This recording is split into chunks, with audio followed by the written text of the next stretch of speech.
Hey guys, Fellglint here. So my first video, I'm going to talk about learning to fly, or beginning tips on flying in Planetside 2. Could be put into other games, but we'll just focus on Planetside 2 for now. So what we're first going to talk about is your mouse sensitivity. So I'm going to assume you're just going to be dedicated air support or a pilot role, I guess.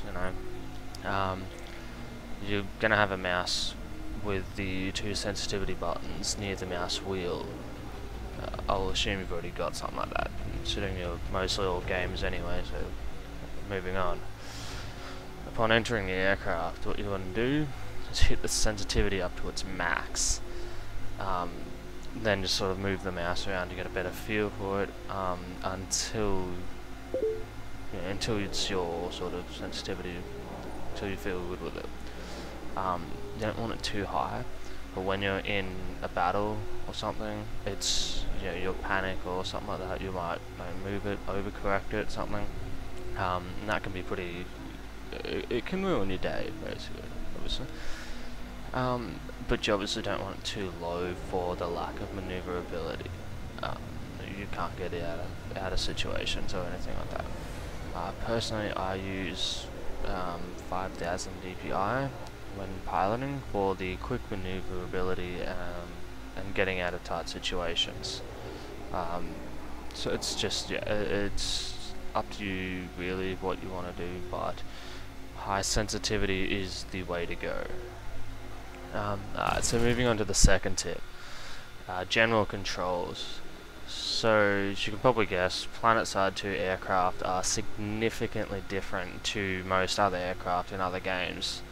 The first thing I knew about Planetside 2 aircraft was they control a lot like helicopters in games like Battlefield and stuff like that.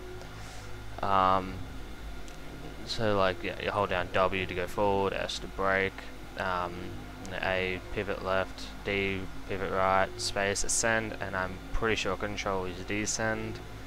Can't think of it off the top of my head. And shift is the afterburners for the light assault sort of aircraft, like the Reaver, the Mosquito, and the Scythe. Now, going forward can be as simple as just smashing down the W button and just going forward, powering forward with afterburners, or just powering forward in general. However, think of it like a helicopter where you tilt forward 10 degrees, about 10 degrees, and you get that extra thrust. You want to do that to get to a fight, not when you're in a fight, obviously. Getting to the fight is the main thing. When you're in a battle, you want to be hot on your opponent's tail, like right behind them, sort of thing. Perspective is really up to you. I recommend first person. Obviously, you can see your HUD, your crosshairs, stuff like that. I've seen a lot of people fly in third person, and like it can be very disorienting. So stick to first person unless you're feeling, unless you feel you can handle third person. And now for the third tip. What classes? Now I've heard a lot of different people give their opinion on what class they use as a pilot. Most typically is an engineer for the passive repair perk. I don't play engineer, so I can't exactly tell you what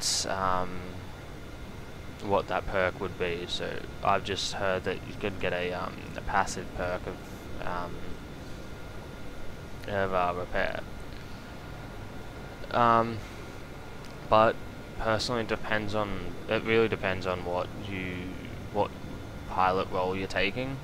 If you're taking a liberator, or I use new conglomerate, so I'm using a Reaver.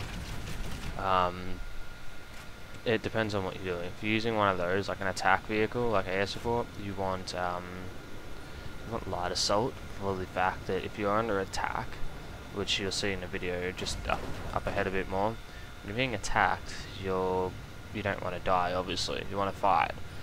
You're about to blow up, so you ascend as high as you can, and just drop out. Just before you blow up, just drop out, and use your jetpack. And that should give you enough time to get back to the fight. And continue fighting, get a few more kills, and earn those few extra certs. Now there is a perk you can get for aircraft for jumping out. It's like parachutes, I think it's called.